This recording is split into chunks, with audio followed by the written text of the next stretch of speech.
Hi, Julian. I think you're muted. I can hear you. Can you hear me? Yes, I think the Kigali team has dropped off.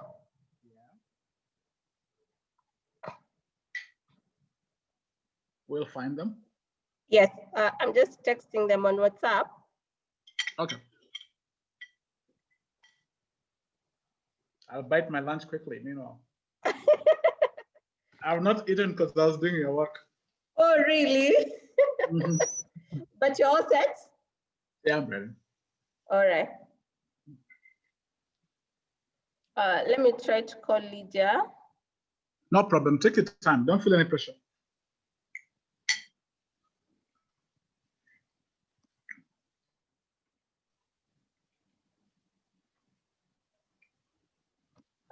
Lydia, I think you guys have dropped off the call. Yeah, you're back in. All right, thank you.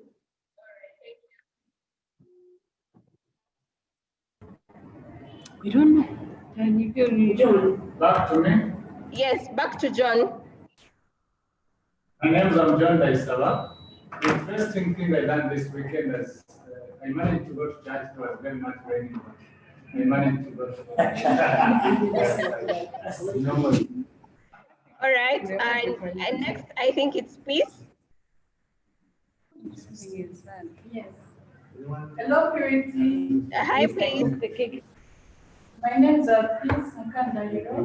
Actually, I did my weekend because I was sick, so I had nothing. I have nothing.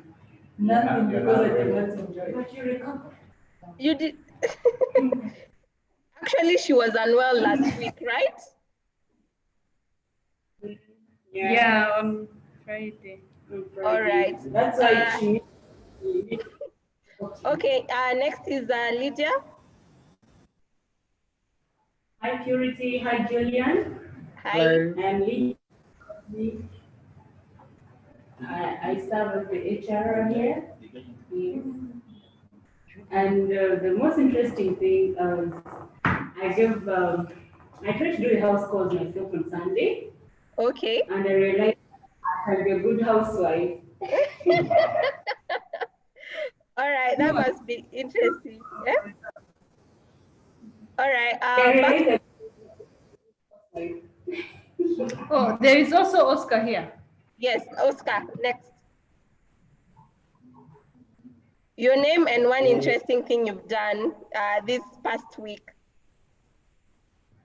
Okay. Hi, Julie.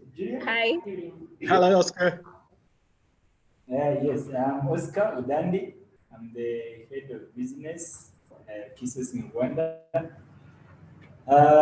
Anything interesting? It was a messy week. I can't remember anything specific, but on Friday, I think I did something quickly, like I negotiated something. Yeah. I negotiated something that earned us crossed 1,000 in less than 15 minutes. Oh, awesome. That must be interesting. You need to buy people tea, or is it coffee? All right. I think that is it. Axel is not joining us today, right? He's on his way. Okay, he he's on his way. Out. All right. Okay. We'll start. Julian, you can take over now. If you have any questions, just feel free to pop them out. We'll also do a bit of group work or discussion per se. Then we see how it goes. Julian. Thank you, Purity. Hello, everyone. Hi. Can you hear me? Can you hear me? The team in Kigali. Yes, we can hear you. You can hear me. I didn't quite hear the name of the last lady. On my left Lydia. here. Lydia. Yes. Okay. So before I introduce myself, Queen, you can hear me? Yes. In just about 3 minutes, you can tell me about your Yes. organization. In just about 3 minutes, you can tell me about your organization and what you do.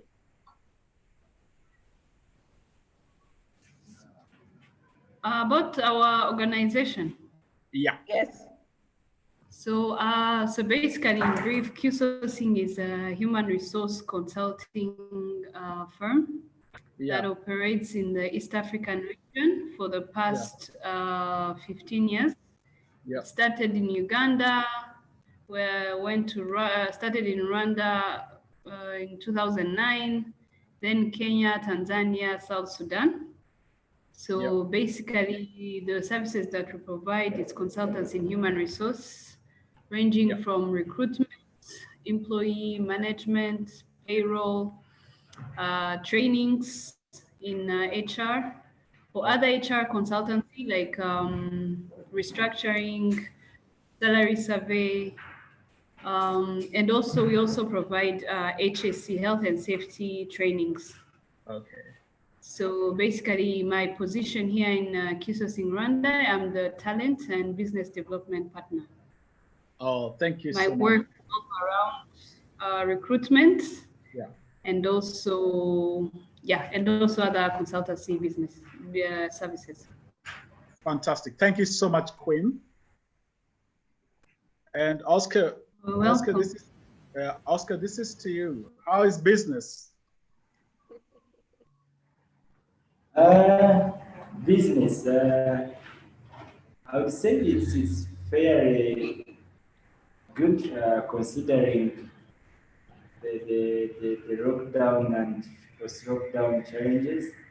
I think things would have been worse, so I'm grateful with how business it is. We've brought up innovative ways and done a few changes in regard to our business continuity plan. So it's fairly well. We are looking at how to end the year in a positive note, so plan, and then looking at how we can kick off 2021. Okay, Oscar, have you hit your targets for the year? Targets, we and feel free. I'm just trying to break the ice and get to know you. No. Actually, my whole team are always aligned every month on our targets. So, because my targets are spread on all of them. So, if I'm not hitting mine, then none of them is hitting theirs. Yeah, but I'm sure Corona has made it a lot more difficult. Yeah. Yeah, but I would still mention that I think we will be close. We will be around 80% to hit our targets. Okay. Oh, that's amazing. That's very, very good. That's well done, I must say. Lydia, you can hear me? Yes, I can. What are the two biggest challenges you think your organization faces? Just two.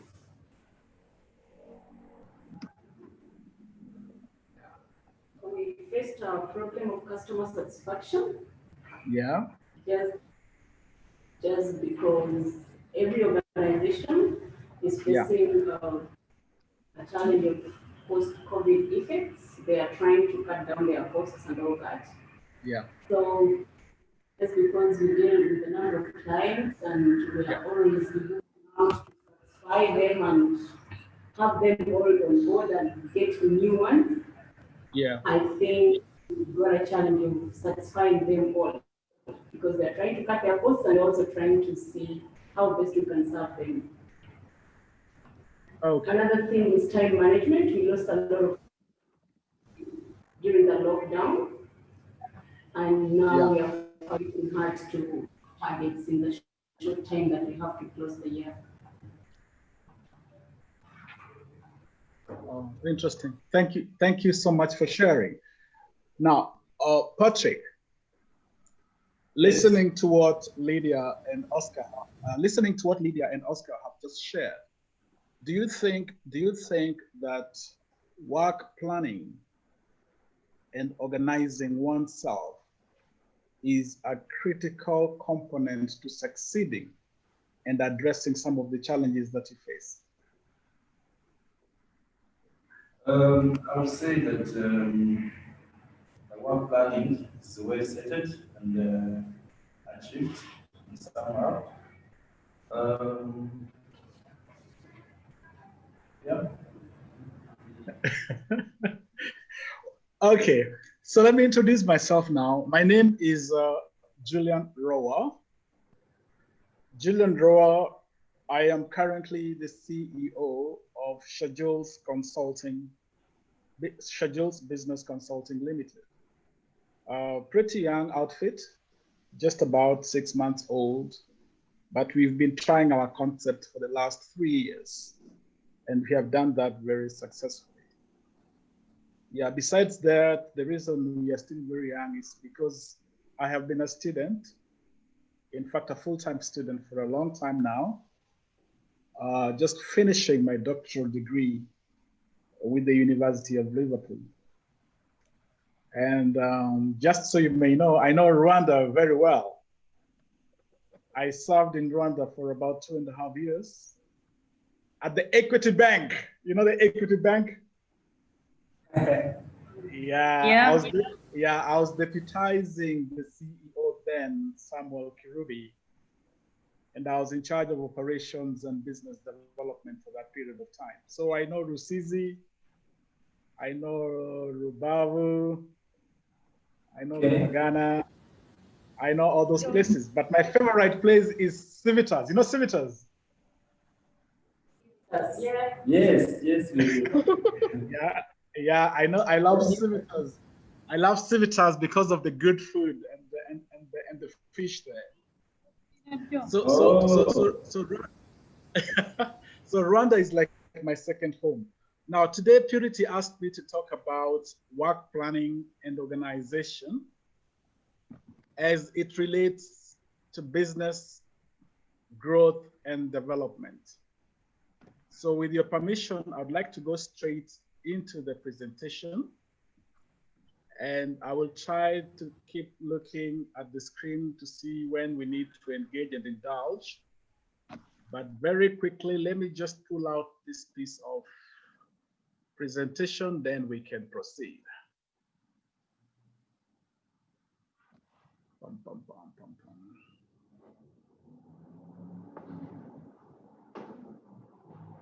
All right.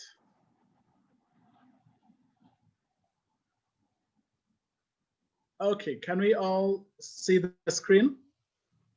Not yet. Oh, I've already put it up. Purity, you can't see it? No, I can't see it. Queen, can you see it? Not yet. Okay, let me try that again. Just give me a minute.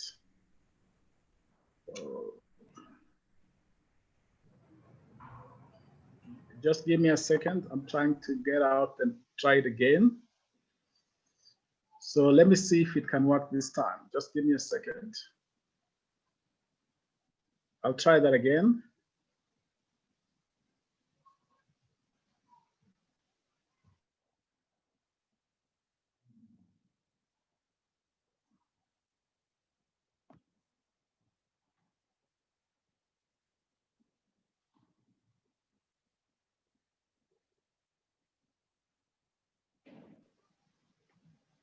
Dun, dun, dun, dun. Yeah, Julian, you have the file ready? Is it open? Yeah, I have it open. Yeah, I'm just getting some bit of help. Just a minute. Okay. Yeah, this is the one I'm trying to put up.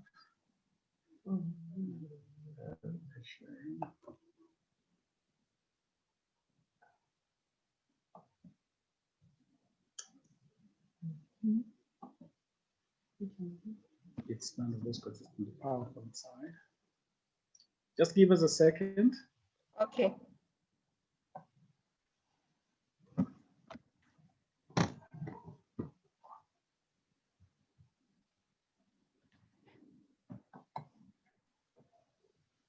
There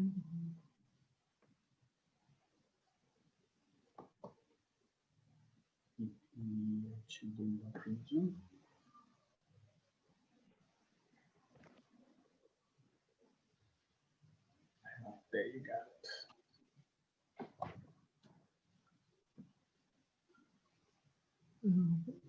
This.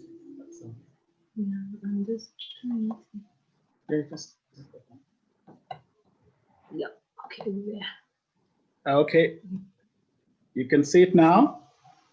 Not yet. I think it's loading. Okay. Yes. Oh, great. Yes, we. Sorry, Queen, you can see it? Yes, we can. Okay, so today we want to talk about work planning and organization. As you'll appreciate, to be efficient and to be effective in what we do and to deliver the results that we must so that we can sustain our business, we must plan and we must be seen to be organized, or we must be seen to be organizing.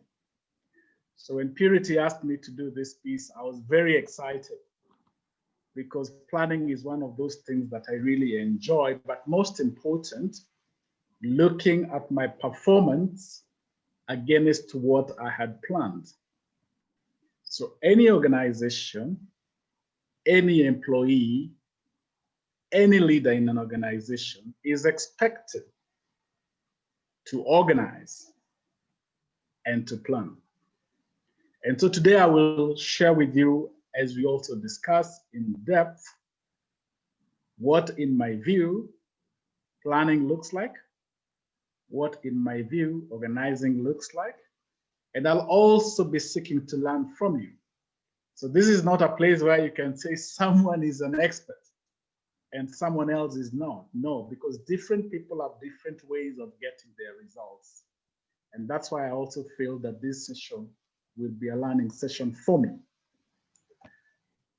Now, I'm going to ask Peace. Peace, can you hear me?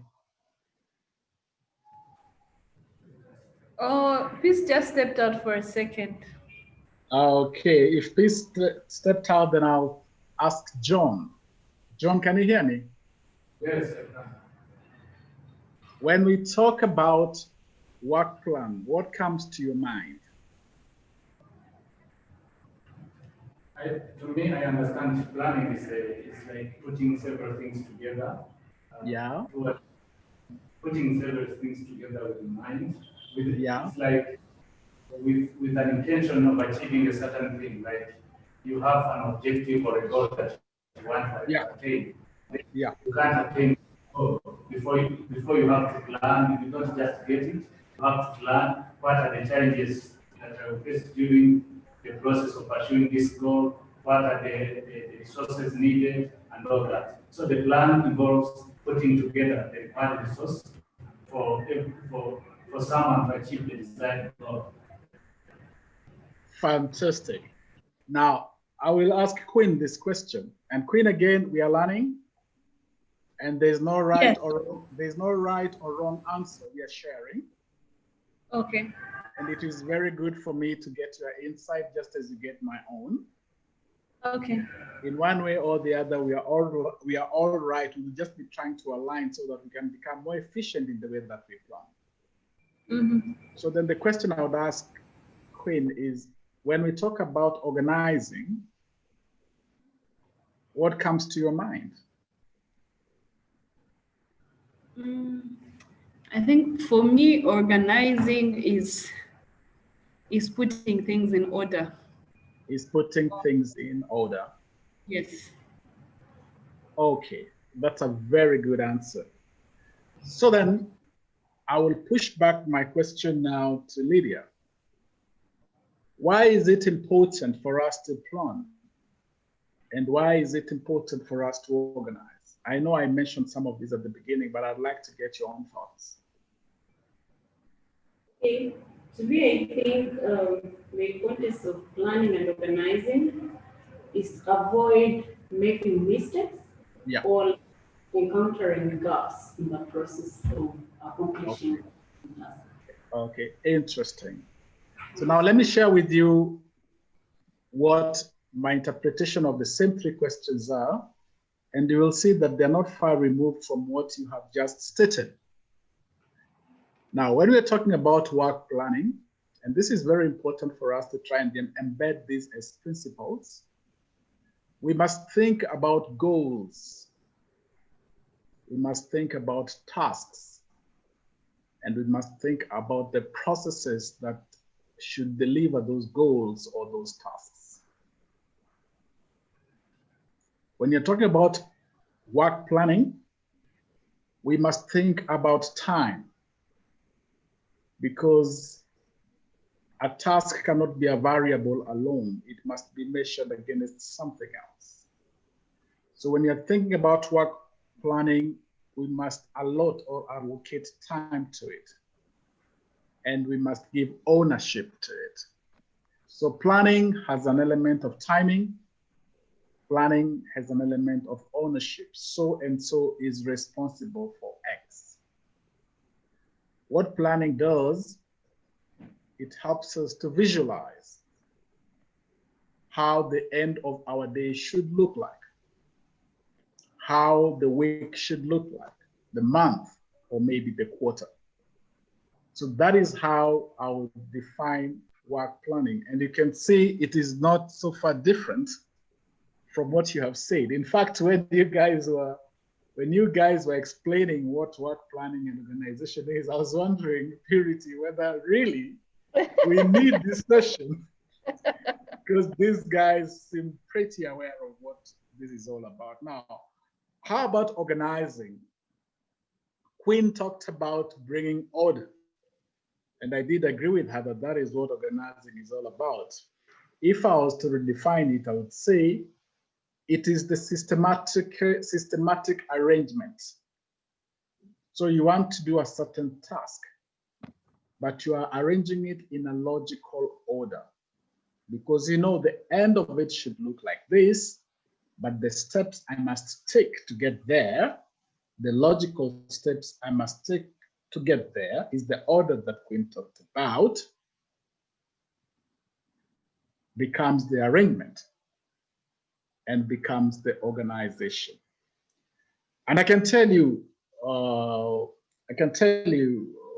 Queen, I can tell you, Lydia, Patrick, the area of planning and organization is a place many organizations do very poorly.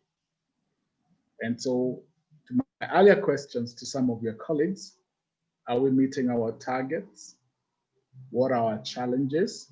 If you really think about what causes us a problem, it's the lack of planning and the lack of organizing.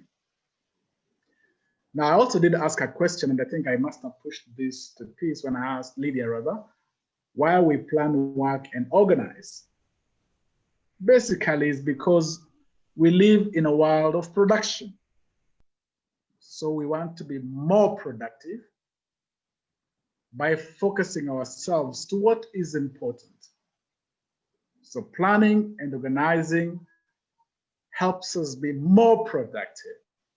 So if your colleagues are not planning, if your colleagues are not organizing, I can assure you without a shadow of doubt that the productivity or your productivity will be very, very low. If you're not organizing, if you're not planning, focusing on what is important will be lost. So we plan so that we are productive, so that we are focused, and so that we can allocate. I think it must be Oscar who talked about resources. We plan so that we can allocate resources accordingly. Now remember, again, resources are limited. So the only way you can apply resources adequately and efficiently is when you plan. So let's move on to the next slide and see what we have there. Now, is John there?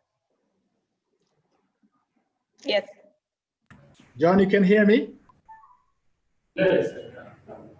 Yeah, in about a minute, in just about a minute or 2 minutes, and it's not a trick question. We are just trying to get ideas from each one of us. Take a typical day. It's a Tuesday or it's a Monday. How do you plan your day? How do you plan your work for the day? Just give us an illustration. Just taking about a minute or two.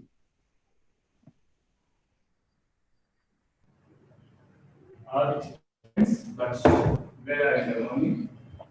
When you wake up, you prepare yourself and go to work. Preparing yourself is also another process, but let me leave it aside. It's personal, private, personal. But when you reach the office, you put everything together in a diary, write the work, the assignments that you have to do for the day, and then you list them according, you prioritize them according to how urgent are needed and how priorities differ depending on what is needed to be delivered before the other. And then after listing them, then you start working on them according to their priorities.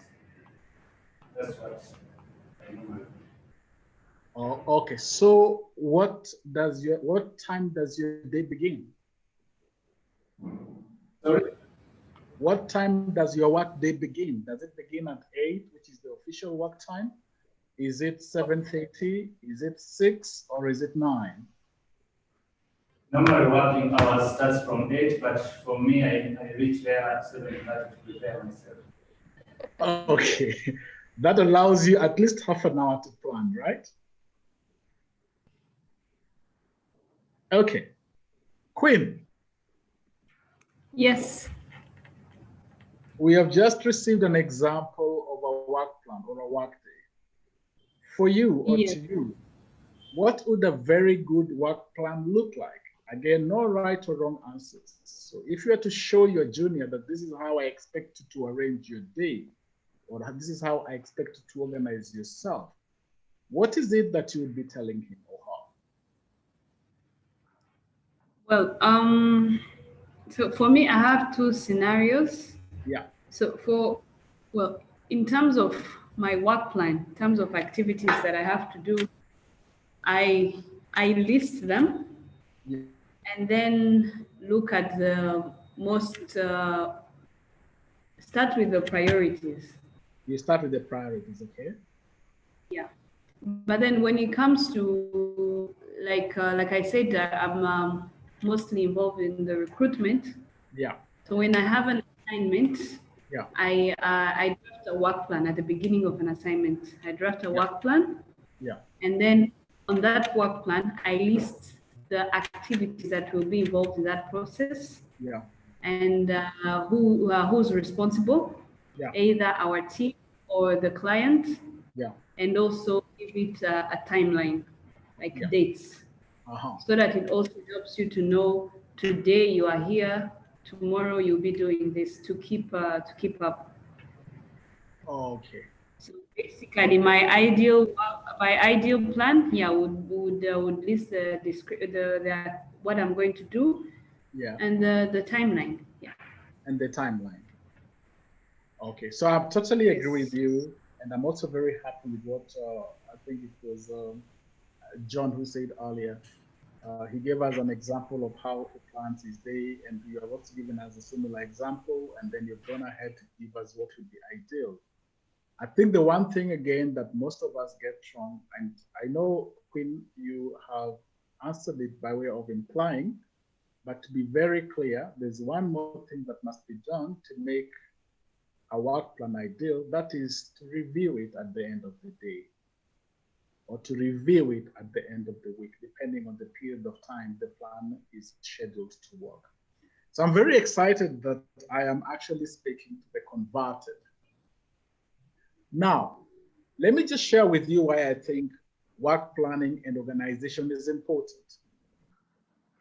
The merits of work planning. One, it helps to get the job done, especially if you review at the end of the day or at the end of the week, so that you know what has not been done and what has been done, and being very religious in the way that you follow it. It gets the job done.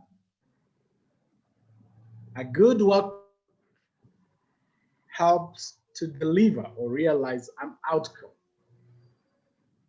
So if you have arranged it properly, this is the task, this is how I'm arranging it. And when we are arranging a task or when we are doing a job, it's because we are looking for an outcome. And so I'm arguing that if you're well organized and you plan well, the outcomes are delivered.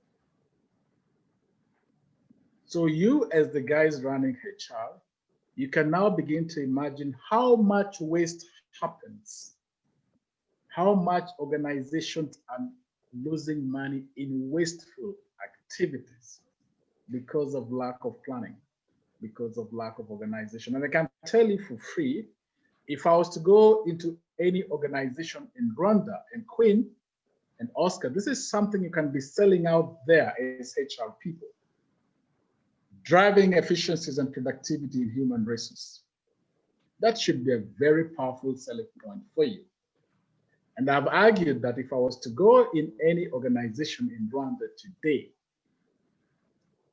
I can promise you, and this is scientifically proven, you will find 30 to 40% level of waste because of wasteful activities. That's yes. Sorry, come again.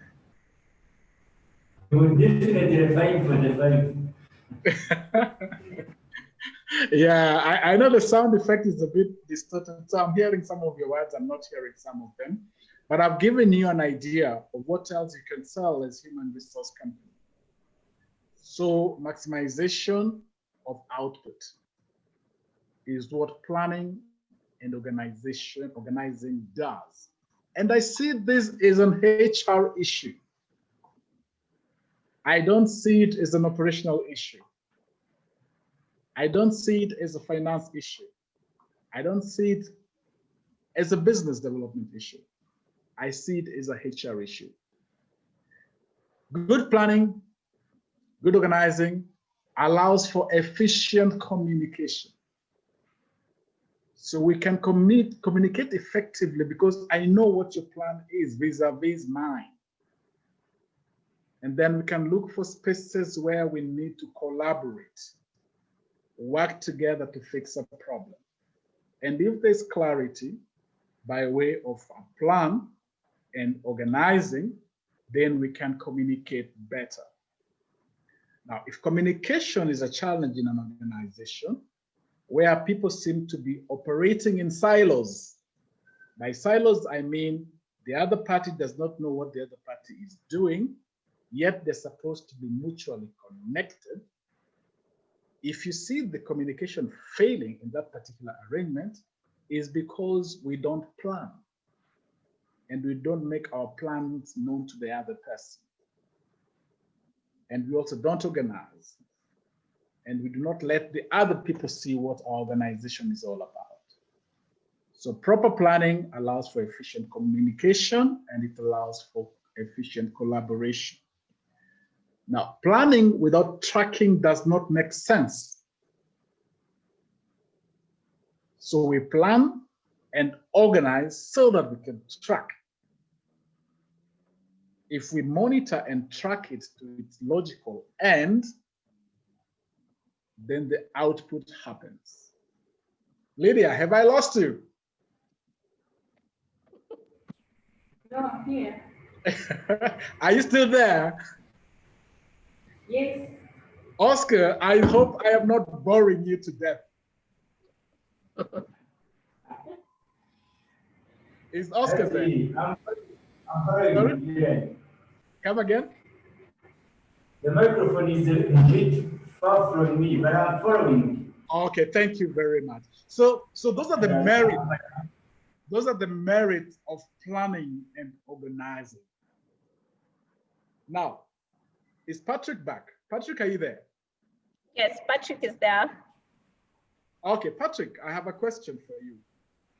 Give us, in just 2 minutes, an experience you have had that came from poor or lack of planning? Just anything. It could be a personal experience, it could be a work experience. But give us an experience, a little story that could last just a minute or two that tells us what poor or lack of planning or organizing did. From my experience in the work, the poor the planning impact time management. If you didn't set what your task, it could affect your time. Also, it's the stress you work. Also, it can also affect the managerial strategy, so that can also impact the company and damage also the sufficient for productivity. Fantastic, fantastic. Thank you so much for sharing. So let's move on to the next aspect. When we are preparing our work plans, we must be guided by certain principles. If your work planning does not, for instance, use this principle, the one that I've just highlighted now, then something is very wrong with the way that you're planning. So Queen, you must have heard of SMART. Yes. You have heard of SMART. Yes, I've heard. How much in percentage, in a scale of 0 out of 100, to what extent does your organization operate within the 5 known SMART objectives? In a scale of 1 out of 100. In a scale of 1 to 100? Yeah. I would say 95. Oh, you're world class. Really? That's very good. That's very good, by the way. 95, you say? Apparently, my team does not agree. Okay. Who disagreed most violently? Who? Oscar. Oscar, give us a percentage.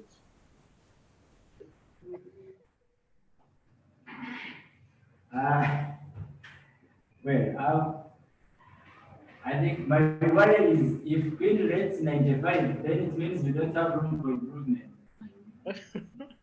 Repeat that again. I missed some of your words. I'm saying that if Queen said 95, then it means we are more or less or even there. We don't have room for improvement. Yet I see a lot of room for improvement. That's a very, very interesting rejoinder. And like I say, there is no wrong or right answer. So then the question becomes, this is how Queen says it. This is how Patrick sees it. They are totally parallel, but how do we bring those two thinking together? But where I want to agree with Patrick, I think it was Patrick, or was it Oscar? Where I want to agree with him is that at 95%, you are world class. You are the best of breed.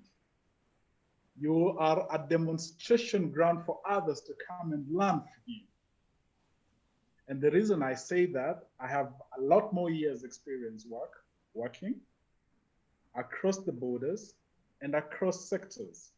And I know that this is one of the most important tools, but the least utilized, even in big organizations such as Barclays Bank or now ABSA. Lydia, 1 out of 100.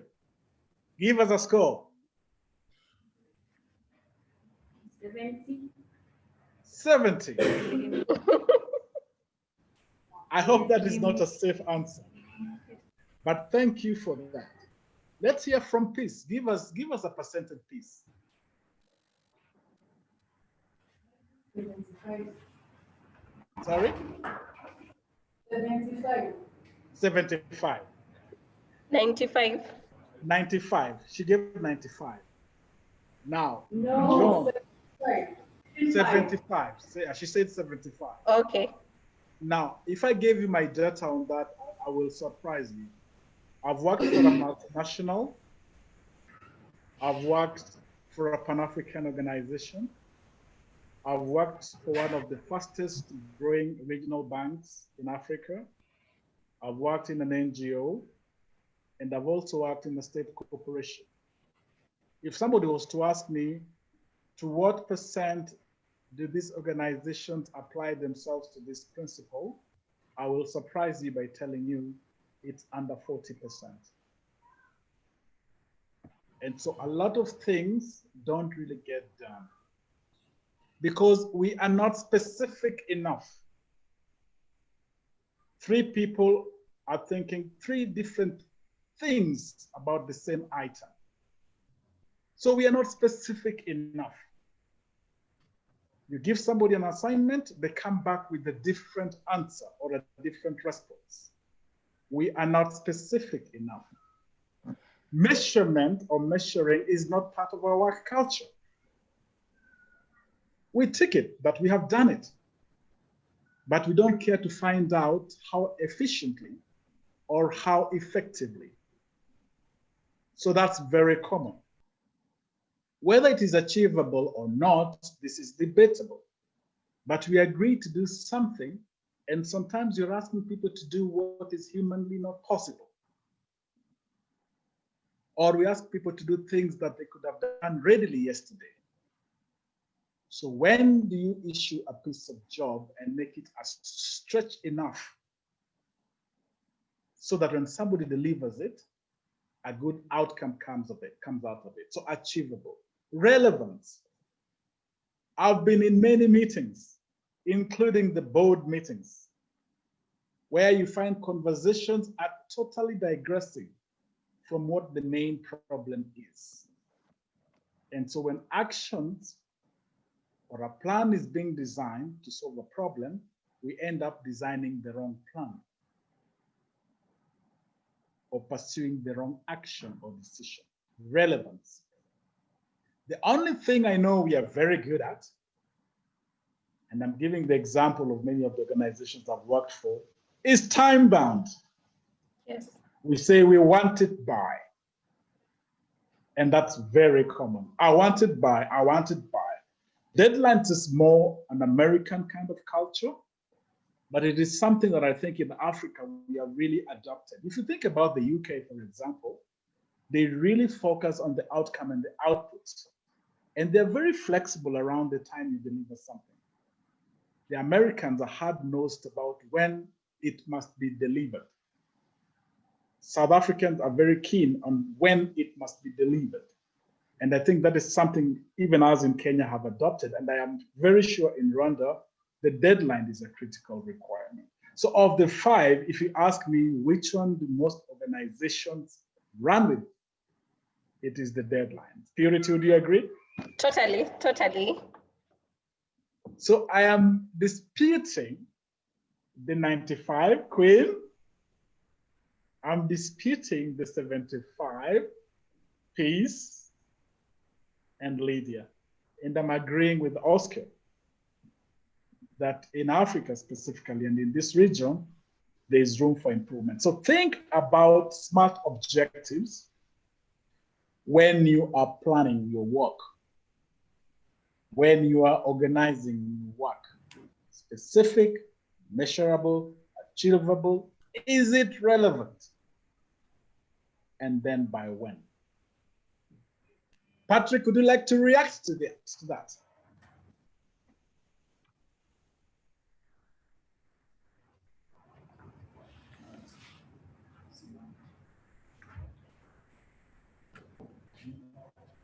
Patrick? Yes. I'd like you to react to when things don't have numbers, they don't make a lot of sense.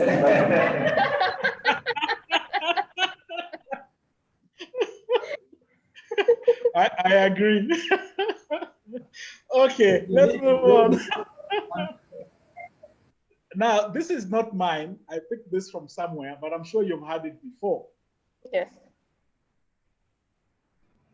I'm sure you've heard it before. John. Yes.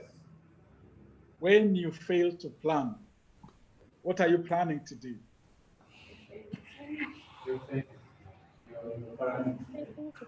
I can't. I can't hear you, John. Yeah. Now, let me give you some very important insight on this particular saying. And this is why this must be important to you. If you can't plan very well at your place of work, where there are good structures, there are good processes, and there are good disciplines that can force you to comply with your plan,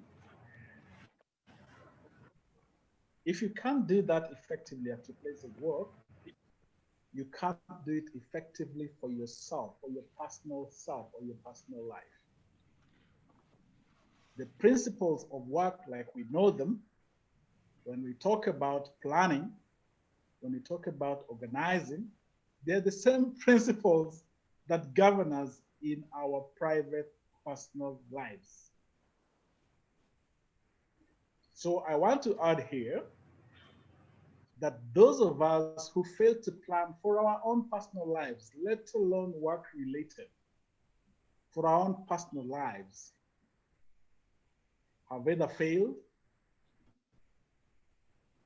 or are destined to failure.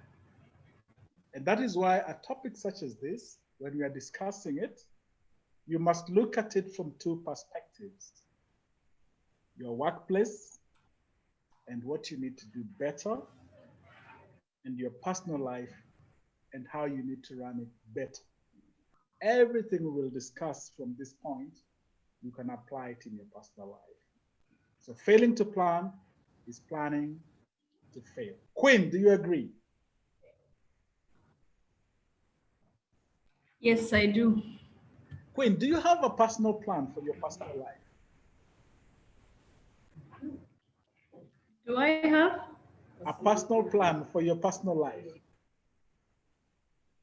Yes, I do. Oh, fantastic if you do. I still do a to-do list for my own personal life even today. There's the work and there's the personal, where I say today I must achieve the following. And then at the end of the day, I take back to check if I did. Just the way I do in my personal, in my work life. Now let me tell you, yes, there's a question? Yes. I wanted to raise a point, maybe a question, or even to my colleague. Yeah, please. I've noticed that sometimes one of the issues, I don't know whether I would call it an issue around planning, is that when you continue, because around business, we are, and I think that's one of the reasons why we are not realistic, is that every organization is ambitious. Every department at the beginning of the year, at the beginning of every quarter, they are quite ambitious. And you plan. And or even every morning you list a to-do list, and then in the evening when you're evaluating, you realize you've done 30%.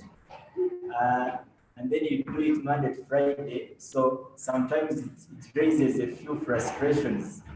And I'm thinking this, it might sound funny, but I know people who no longer do annual resolutions. On a personal note, they say, I made resolutions, it's been 2 years, nothing is coming, so I no longer do these planning resolutions. Does planning, how, and maybe it touches back on being smart, but how do you balance that what I'm planning, it should not end up to hurt me and not make me enjoy? Because me, I believe that whatever you're doing, whatever you're planning or working, you should also live it and embrace it and enjoy it. because that's when it becomes a bit productive. So what do you say about that? That's a very interesting question, and I would have loved to hear the reactions from your colleagues. But let me give you my perspective, and then you tell me whether this helps.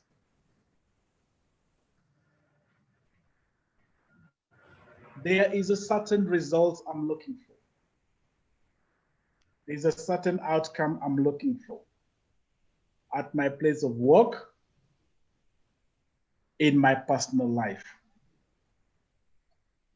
It all starts with the question,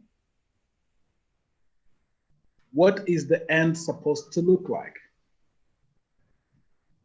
So for example, I want to have a farm that gives me a produce of this number of bags in maize. That becomes the task I want to accomplish. And then the things I do behind it is now planning how that will happen. I need to dig the farm, I need to plough it, I need to get the seedlings, I need to get what? Now, you are basically driven by one desire, to achieve a certain result.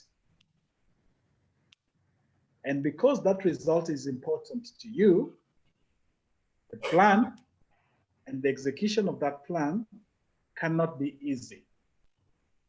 In most cases, it is always painful. So much so that if you drop any aspect of that plan, you are saying goodbye to that result. Purity, have I communicated? True, true. So that is how I always look at it. So Steve Covey, and I'm going to introduce you to Steve Covey, I'm sure some of you know him, has written a very interesting book, 7 Habits of Highly Effective People. And one of the rules that he talks about is starting with the end in mind.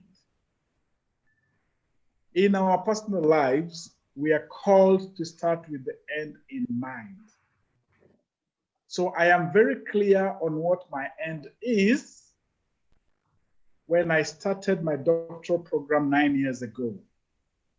And so I am prepared to endure the pain. And should I drop any aspect of the plan to getting the doctorate, it means that I am kissing my doctoral degree goodbye. So the balance here is, Oscar, I think you're the one who asked that question, is that when you're planning or you're organizing, you're very clear on what the result is. And the consequences of not getting that result is so severe, so much so that your plan and how you execute it must be followed religiously. Oscar, that is how I would respond to your question. And so you must find that balance. Unless you're saying that the target you set yourself was too high, where now you can alter it a little bit, but think about the result that you're looking for, because the plan speaks to that result. Yes, you have another question. True, no, true, I completely agree with you. I think whether person or anything, we need to really start whatever you are doing with an end in mind. So it balances being realistic and fantastic. Achieving. Yeah. Fantastic, and thank you for that question, because you gave me a chance to also reflect. I have never been asked that question in that way. You asked it in a very brilliant way, and it forced me to really think. It was a difficult question. I think that's what I'm trying to admit. Now, when you don't plan, if you want to know you are not planning, Lydia, if you want to know you are not organized, I have given you the symptoms. You will miss your targets, definitely. Those opportunities will get lost.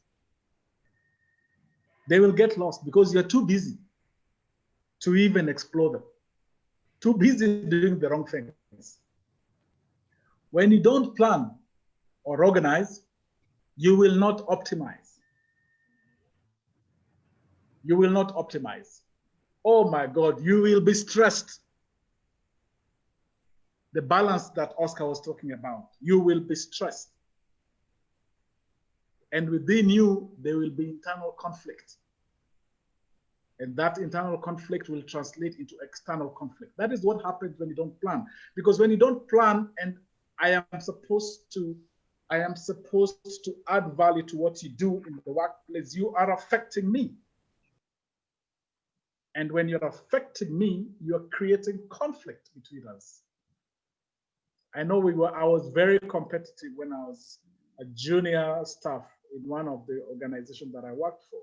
And I knew my deadlines very well. But I also knew that I depended on another department to deliver their bit so that I can deliver mine. If they didn't deliver their bit efficiently, I was not going to deliver mine efficiently and have a boss waiting to hit my head for that. And that was enough reason for conflict. Not planning, not organizing, you lose focus. You cannot convince me that you are focused on what you're supposed to do if you have not planned how you're going to execute it. If you're not executing your plan. Focus. And I can tell you again for free, 60% of our human resource people are not focused because we have not focused them. They are just doers. There's a difference between a doer and one who delivers. The one who delivers is focused. The doer only ticks the boxes. So you create lack of focus. There is uncertainty. If we don't plan, we don't know what's going to happen next. So if you're in an environment where people look very uncertain, it's because they don't plan. What is the other manifestation of lack of planning? And all these are human resource issues. If I was running operation and I was facing these problems, and Purity or Queen was my HR partner, it is you I will ask these questions. Because besides bringing people to me under recruitment, I expect that they know what they're supposed to do. And I expect that they know what value they're supposed to create. If they are not creating that value, Oscar, you as a recruiter, you have failed. So uncertainty is another manifestation. Wastefulness.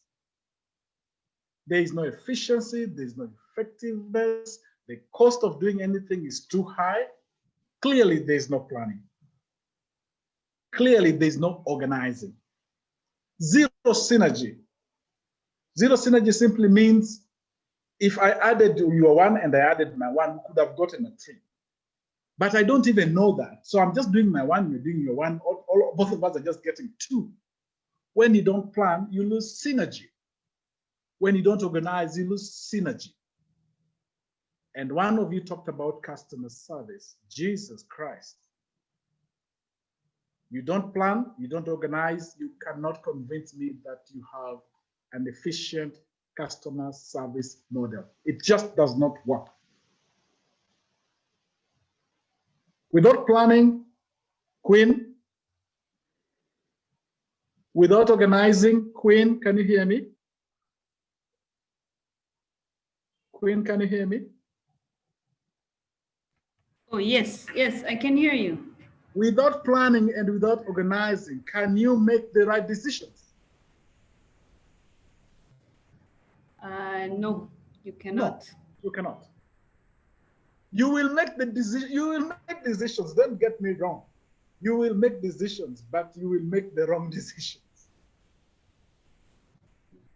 And that is how. Come again. They are crisis decisions, and they always happen. Yeah, you will make crisis decisions, which is very expensive. You've already lost so much. So that is why I'm trying to echo work planning and organizing is fundamental. It is critical, and it is a HR issue. I have always wanted to address HR. Purity, thank you for giving me a chance to address HR. As an employer, or a senior. Those are my issues. But you know what happens in organizations? HR doesn't get involved. They make that my problem. But they're the ones who help me bring this person in. But they make it my problem. Always let's think about the following. I'll shortly come to the tools, and I'm looking at time so that we can a quick break. Do you want a quick now, like for 10 minutes? We take a break. Do you have an exercise that you can do during the break? For me or for them? For them. We can do 5. It would 5 minutes would be enough. We don't need to make it 10.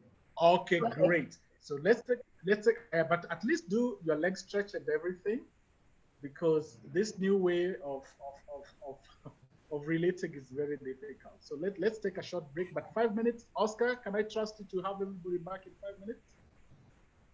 Yes, within 5 we should all be in. Okay, great. Let's meet at quarter past then. 5 minutes. Okay, great. 5 minutes. Fine. Let's do that. Thank you very much, guys. See you in a minute.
Hi, Julian.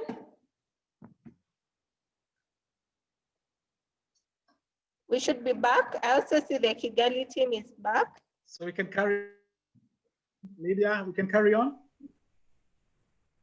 Yes. We can carry on? Yes. Yes.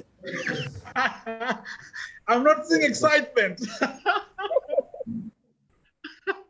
Oscar. Yes. I'm not seeing excitement. No, we are good. We are good, eh? Yes. So quick. Okay, great. So this is the slide, and I think as HR practitioners, if you don't take away anything from this session, please take away this slide. This is a very powerful slide.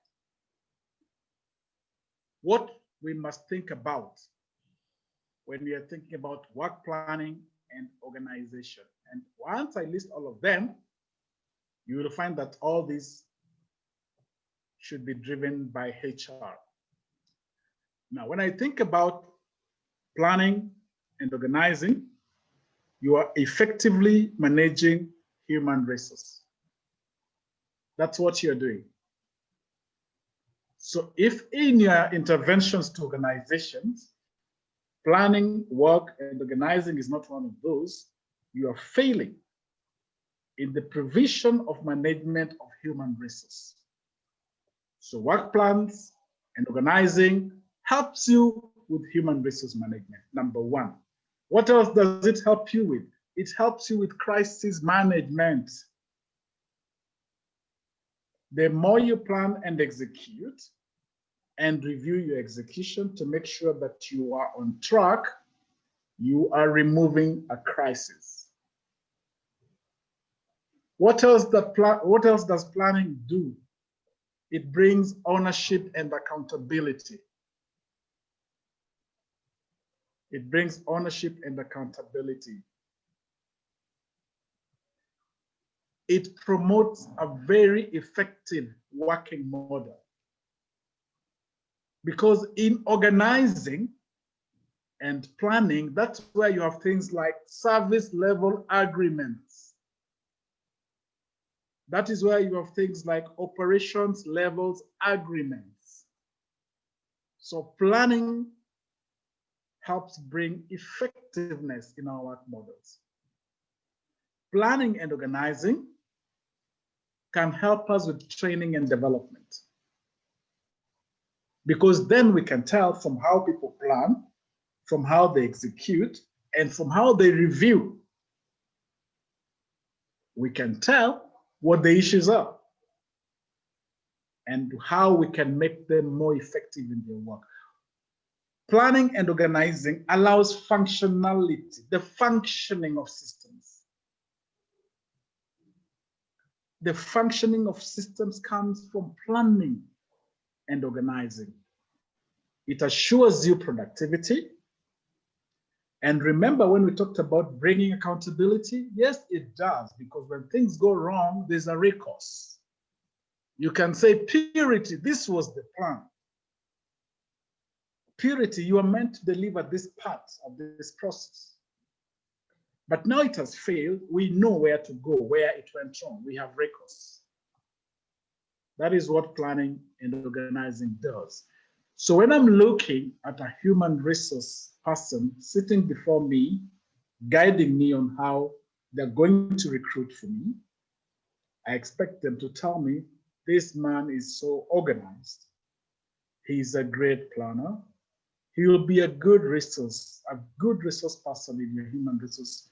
But he will reduce your crisis because he's able to preempt what is going to go wrong.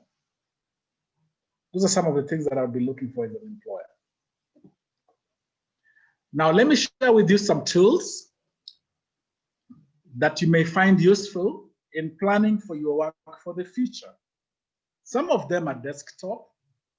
Some of them are actually concept and models that you can actually borrow and start seeing them not just as a concept, but as a tool that can help you to organize, or a tool that can help you to plan. Now, I'll start with the most common one, and I think one of you spoke about it, the to-do list. very old-fashioned. I first heard about this, I think, 25 years ago.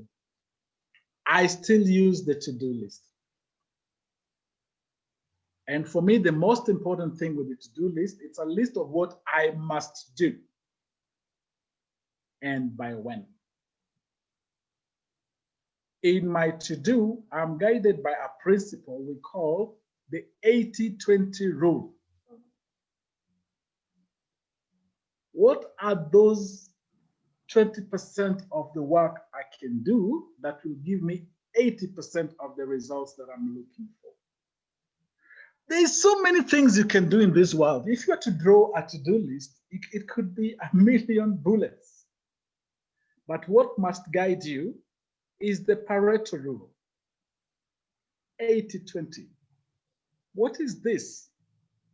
What is this that you expend 20% of your resources and it will give you 80% of the results?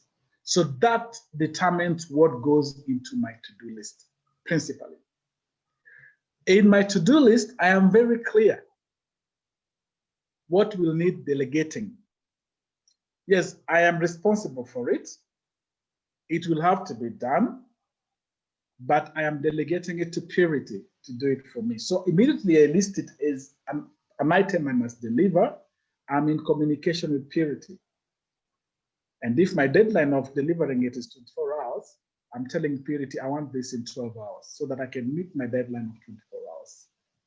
So I'm very clear in my to-do list what will need delegating and what will need escalating.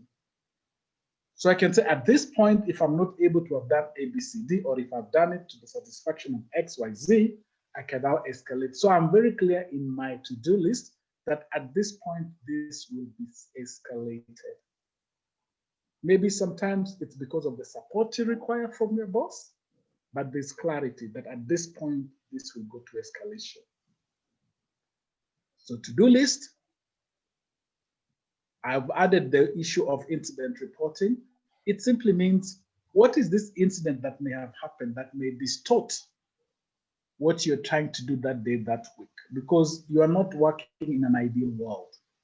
So sometimes it's good just to know, oh, there was this incident and this is how it impacted what I was trying to deliver. But this is how I intend to correct it. So that is how I look at to-do list. For me, a to-do list is not just a list that you tick. It details to you what is important. It gives you a deadline. It focuses you on what is the most important thing. It allows you room for delegation and escalation, and the provision to report an incident that may affect your ability to deliver what you wanted to deliver. So that's the to-do list. I'll go through all of them, then I'll invite questions at the end. All right. Quinn spoke about prioritization. Prioritization can actually be fed into the to-do list when you're looking at what you need to focus on. But this is normally very, very interesting again, because the Pareto rule will also help you with the prioritization.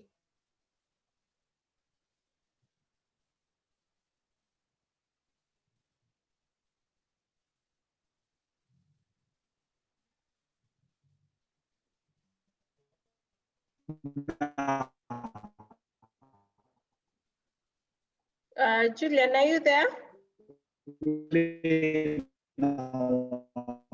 Minds, what is it? I don't know. I leave it to you, but let me just ask you. You can't hear me? I think we lost you for a bit. Can you hear me now? Can you see me? Yes, yes. Oh, I wonder. I didn't realize. You can hear me loud and clear, Purity? Yes, yes. Yeah. So peace. You can hear me, peace? Yes. Now, when you are doing your priority, remember you have thousands and thousands of things to do. But focus on what is the most important first. And we classify those as important and urgent. After important and urgent, you can come to important but not urgent. I always prefer to go to important but not urgent before urgent but not important. So my boss could be asking me for something very urgently. But in my thinking, there's something a lot more important that I need to be delivering first. I want to get into a conversation where we agree that I can see this is urgent, but if I'm able to finish up with this, it will give us that sale. It will close for us that sale that I was looking for. Could you just indulge me a little bit and allow me to finish up with this first? So you're focusing on what is important. And then now you can move to what is urgent, important.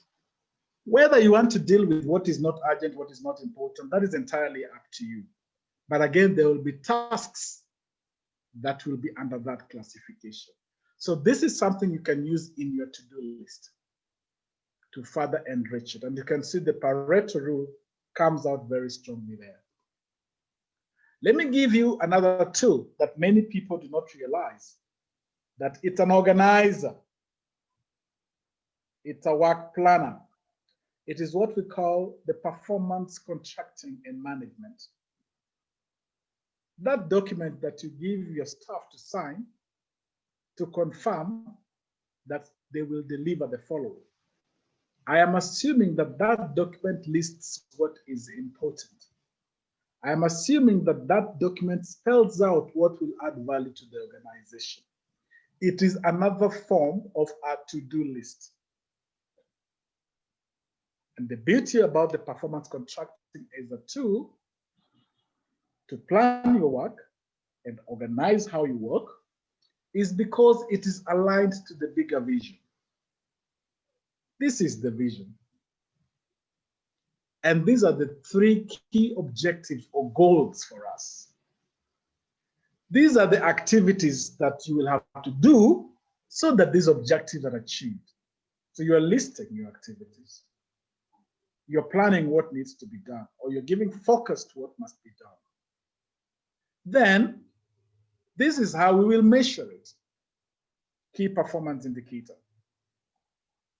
This is how we will monitor and evaluate it.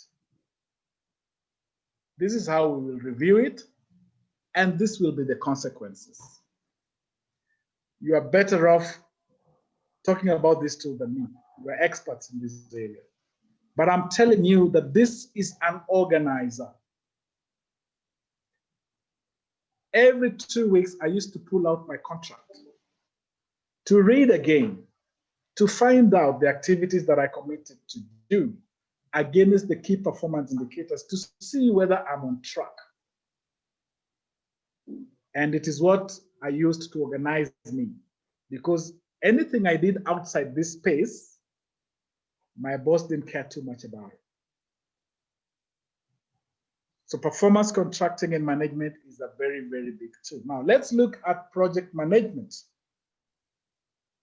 The to-do within project management. How do we organize in a project? And I know you guys in Rwanda, you have a lot of projects, but how do you follow through to make sure that the work planned around that project is clear, the way it is organized is clear? Under projects, there are three ways to look at it when you want to organize yourself. What is the scope of this project? The clarity of the scope is very, very important, because the scope tells you what must be done. The same scope will tell you it's not important. From that perspective alone, you know what to focus on. So it organizes you, it helps you to plan. Now you have the scope. What time do I allocate for the different activities within the scope? That is another organizer. That is another items that helps you to plan your work better. Scope against time. Then the last one is the resources. Every budget has some resources allocated to it. So the question becomes, how do I apply the budget to the scope of work that I have? That organizes you. That helps you to plan. Now, if you notice something about the three variables that I've given you, anytime you mess up with any of this, If you mess up with the scope, if you mess up with the budget, if you mess up with the time, it will mess up with the other item. So for example, I was given a budget of 1 million rand of francs to do a job of this scope. And then tomorrow PDG comes and tells me the scope has now changed. When the scope changes, what will happen to the budget? The budget will be affected. You are disorganizing me. You are messing up my work plan. Now, if the scope changes, what else changes? The timeline changes. The timeline changes. You are disorganizing me. You are messing up my work plan. So this is how we need to look at this tool. Quinn, I have not lost you, I hope.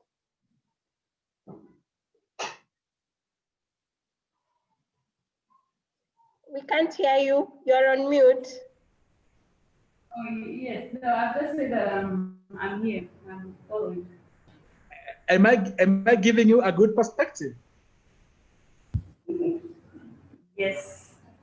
Yeah, think about this as an organizer or how to organize your projects. Think about it as a planner, how to plan your project. So that's the other tool that I wanted to share with you. Now this one, I borrowed this from Barclays.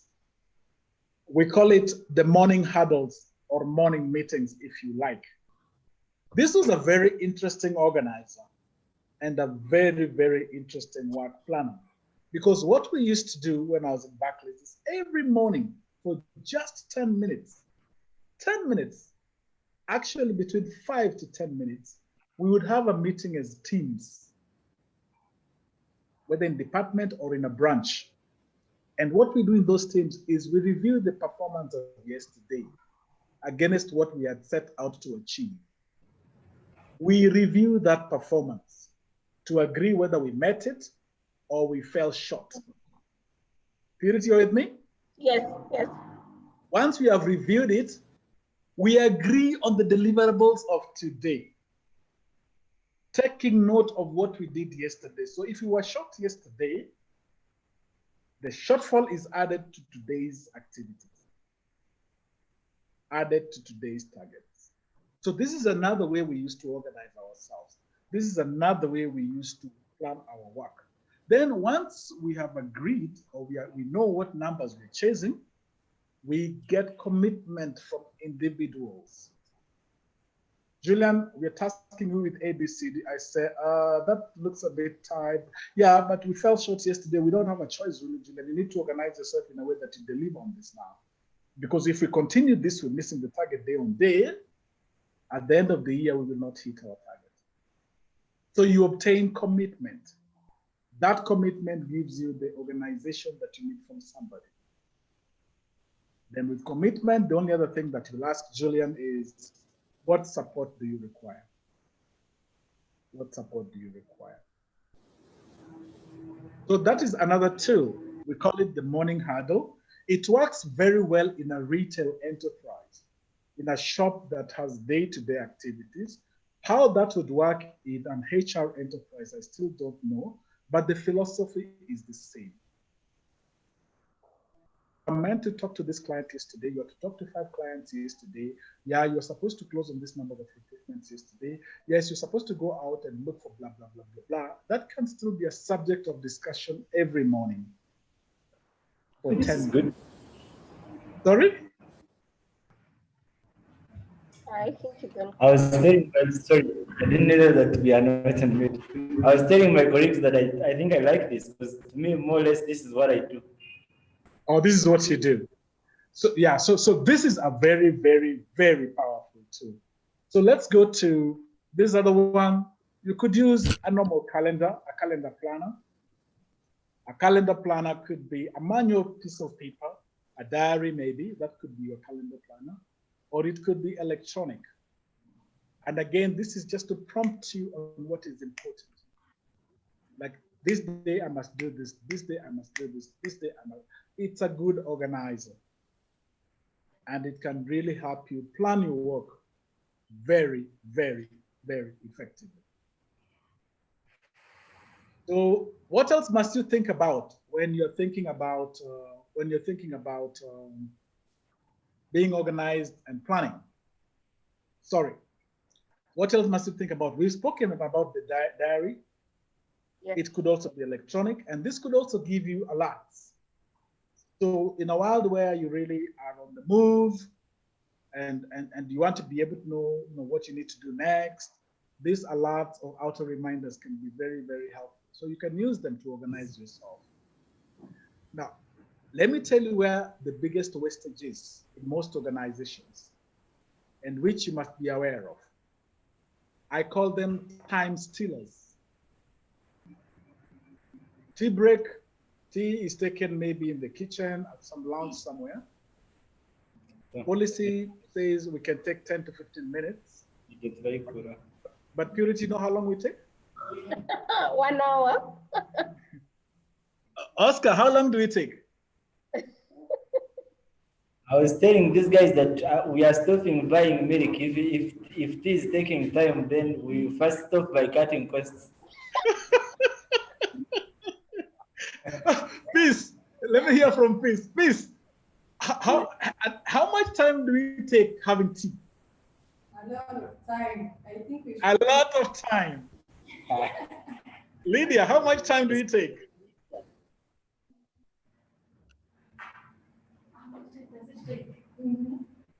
Sure, they should go ahead and buy us milk. Yeah, so what I'm saying, Queen, what I'm saying, Oscar, what I'm saying, Patrick, is that tea breaks are the biggest time stealers. And if you were to do a quick run and to just find out how much time are you spending paying staff for taking tea, on average per day, it's between 10 to 15% of what you pay them. You actually pay them to take tea. I'm not saying people should not take tea. I'm just saying be conscious about time stealers. What else are time stealers? Popping stuff. You know what I mean by popping stuff? Purity was in the neighborhood and decided to step into my desk and just have a little chat in the middle of me doing something. Unconscious that she is actually affecting my ability to deliver. And this is one place I really struggled with even in active employment. How do I tell Purity I need to get on with what I'm doing? But the biggest time stealer is the popping stuff. And then it is, small talk, before you know it, you know what happened yesterday? Before you know it, 1.5 hours is finished. Yeah. Meanwhile, the work you had organized to do, the plan that you had for that day is suffering. So I'm calling that popping stuff. And of course, that's also equal to corridor talk. Corridor talk also loses us a lot of times. What about unplanned meetings? Unplanned meetings. Meetings after meetings. Meetings to plan another meeting.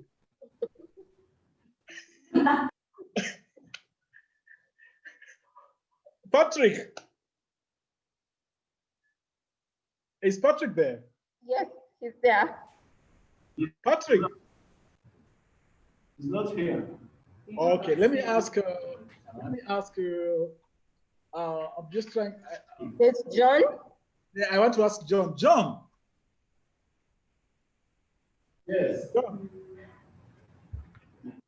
Yes. John, tell me, how many meetings do you have in a day? You mean the corridor meetings?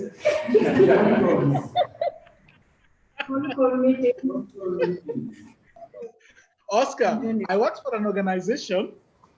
Yes. But I was just supporting them with something. I worked for an organization where the CEO used to have about an average of 7 meetings a day.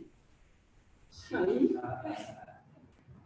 I'm not surprised. People do that.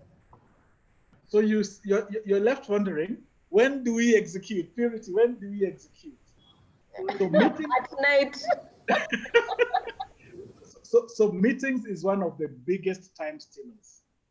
And then now the biggest problem is unofficial phone calls, unofficial emails, and the social media.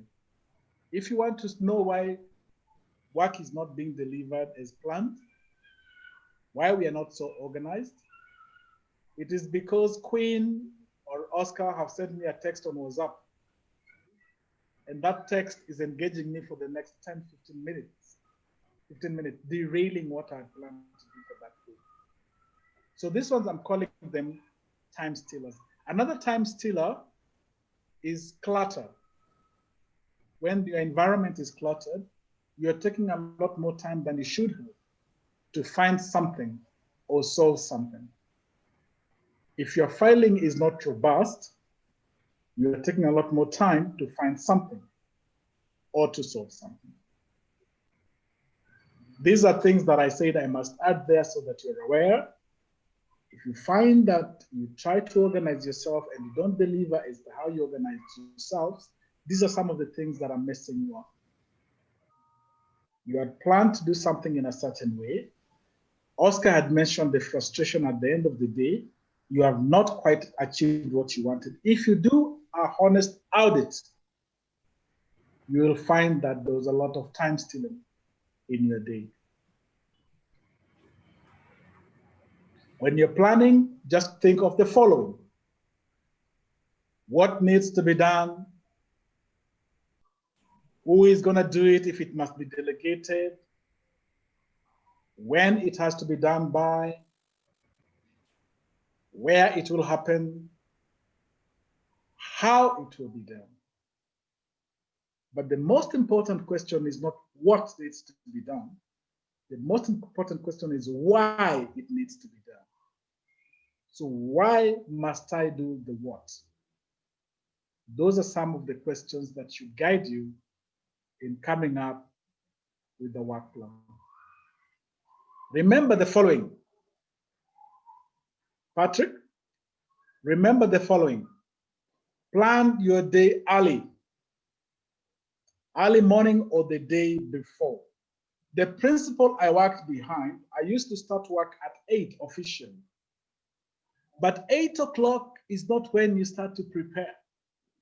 8 o'clock is when you start the actual job.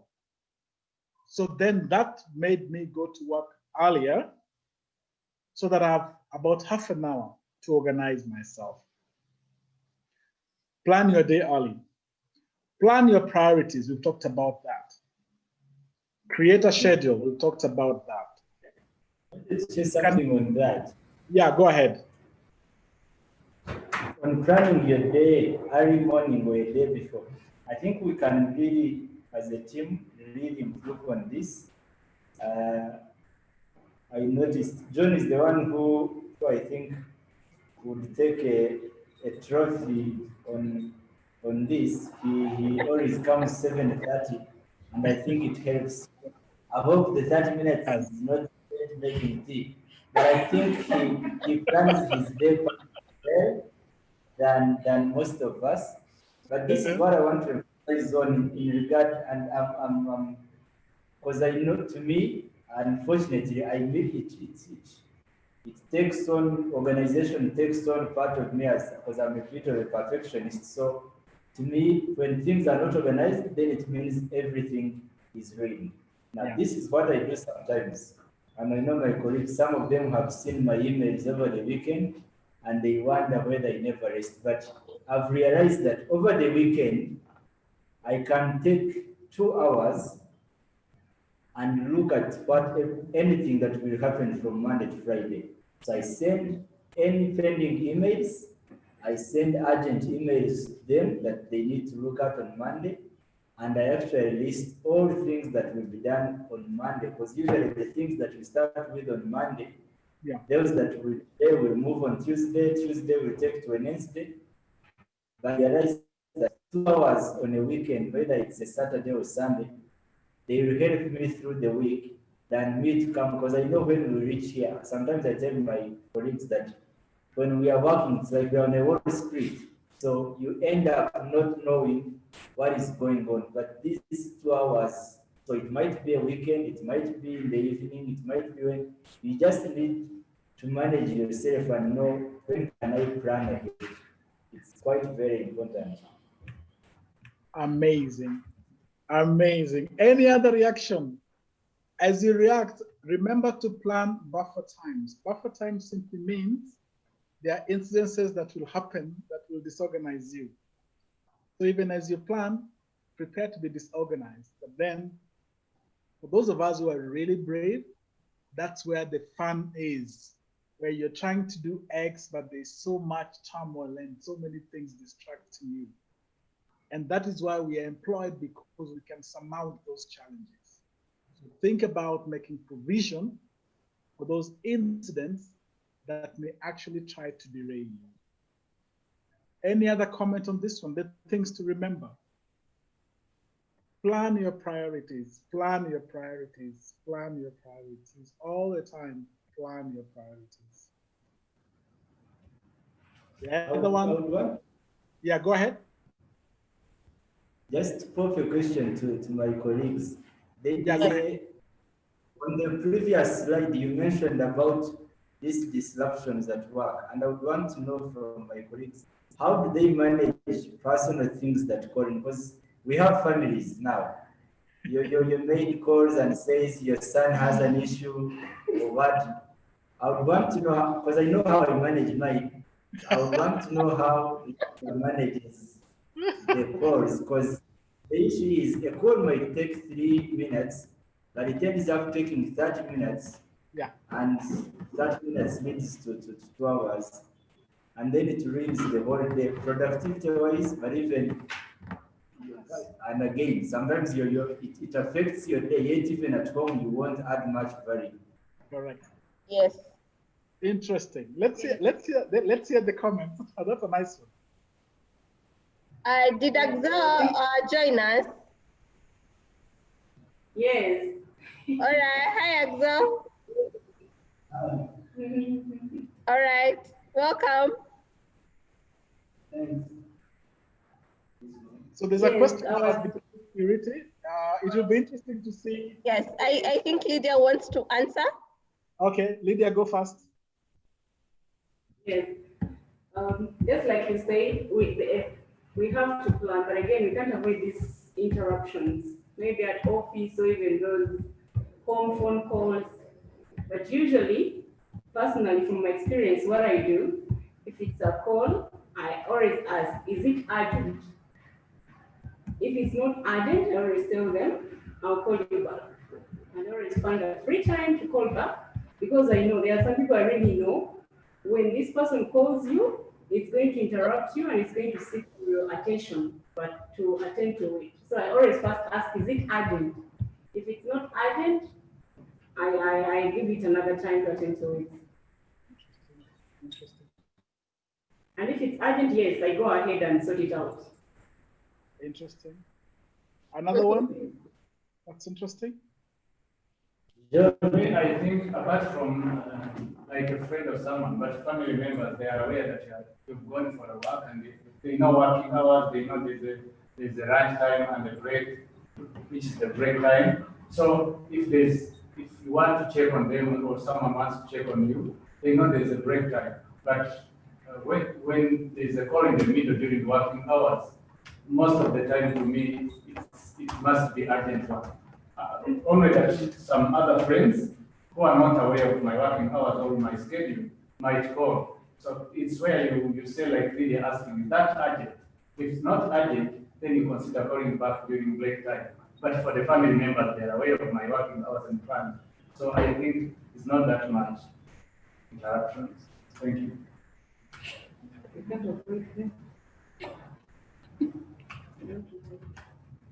Any other reaction? Maybe from Axel, who has joined us.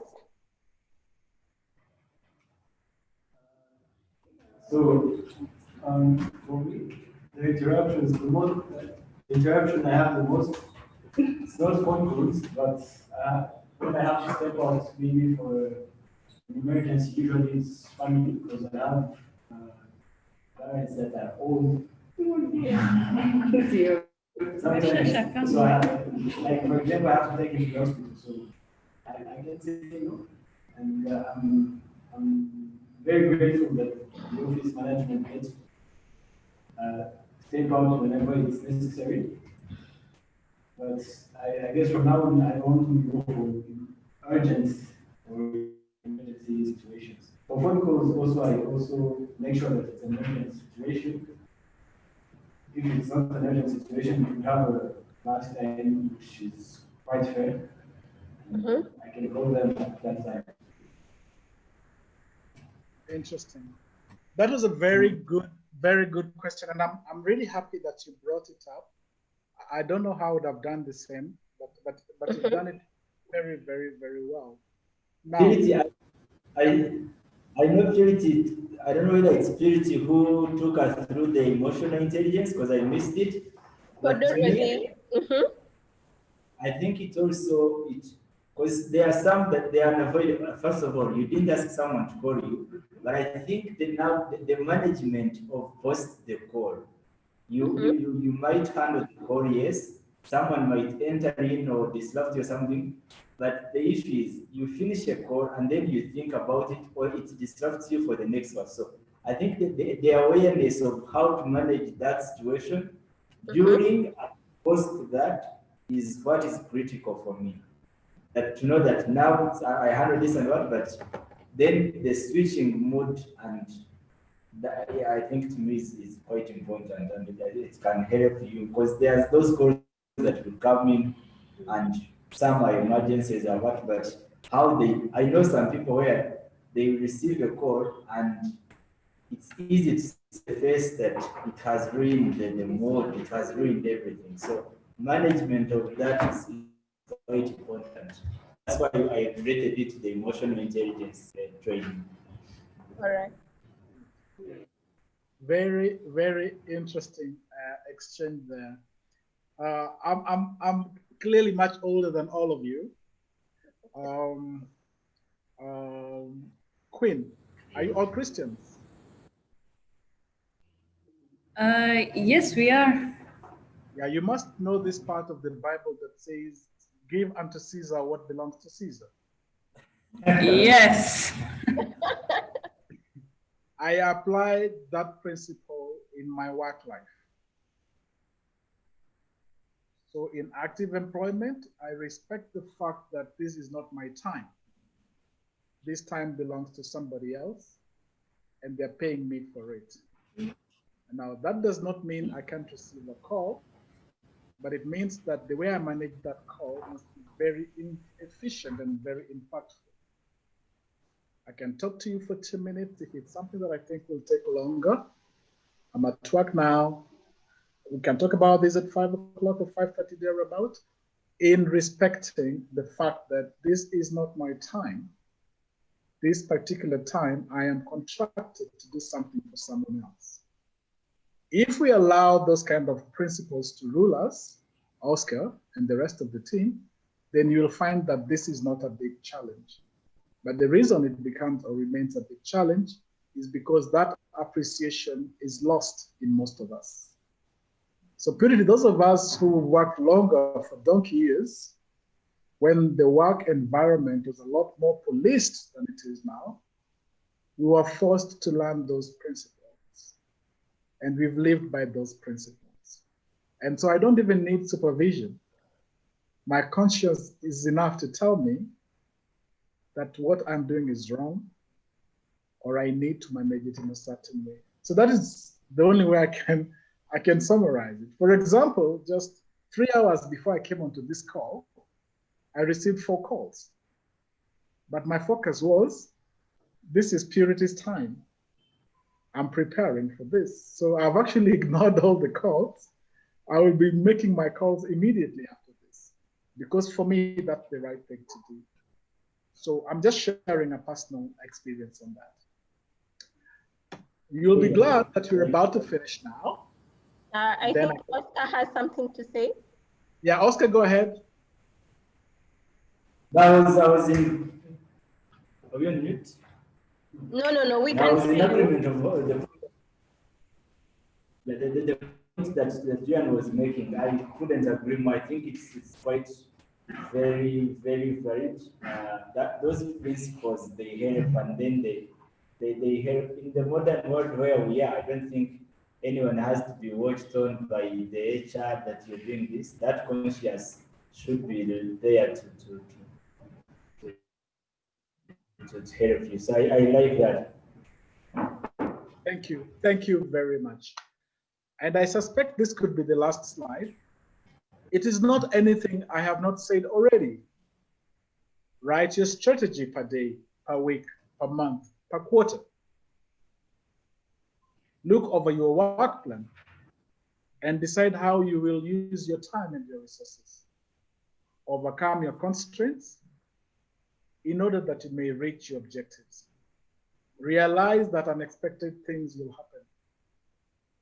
And you need to build space in your schedule to prevent them from messing up what you are meant to deliver. Nobody cares. The sun will still rise, just like it will set. It doesn't bother my boss that this happened, so I was not able to.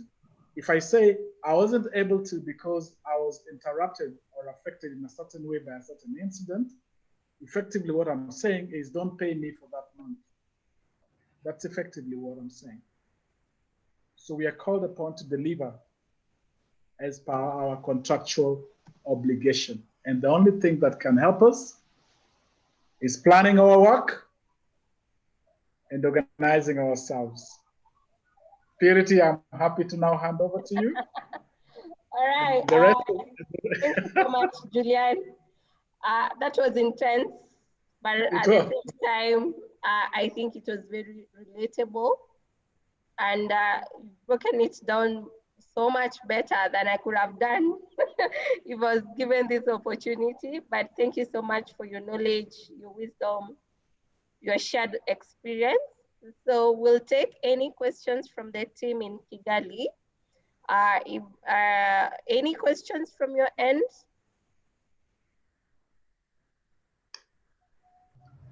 There's a lot to think about. I know, a lot. Lydia?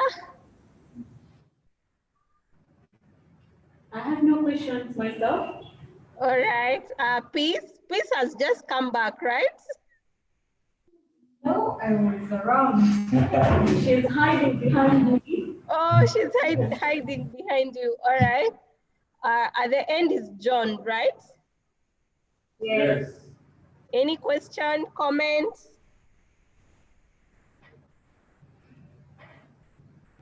Just appreciate. Awesome. Axel, at the very far end. Yes. The comment will be that from now on, we should like plan ahead before, like not improvise, just plan ahead and then. Sure. Okay. Oscar? No, I just want to appreciate Julian. I think thanks for sharing your experience with us and by taking us through this. This might, it's a session of 2 hours, but when you look at what it has, these are habits that can help you throughout your career. So if you can practice these basics, then they help you to take through every day or number of years. So many thanks for this. Thanks, Purity, for organizing this. I enjoyed this being my first full session. I look forward to manage it more. Yeah. Yeah, for sure. And we need to see more of you, Oscar. Don't disappear on us. Now that Julian has lectured about incidents, I need to manage my incidents well. Very interesting. All right, Queen. No, I have no comments, no question. I'm just grateful for this time. Awesome. Has Patrick come back? No, unfortunately, Patrick couldn't make it. He had a quick thing to attend to. All right. Thank you so much for your time, even for coming in. I like today's setup much better. You don't look distracted. The other sessions, people get distracted all the time. But this one, I like it much better. So I hope for the remaining sessions you can adopt to this. If not, we'll work with what we have. Remember to fill in the feedback forms, which I'm going to send you almost immediately after this, and talk to you on Thursday. We are having the session on role of leaders, managers, and supervisors. So make sure you are able to tune in, come ready to learn, come ready to share your experience within your organization. So other than that, I think I'll beg to leave. And good evening and God bless you all. God bless you all. Good Nice evening. meeting you. Thank you. See you on the next session. Bye. Yeah, sure. Bye-bye. Bye. Thanks, Oscar. Thanks, team. Bye. Bye.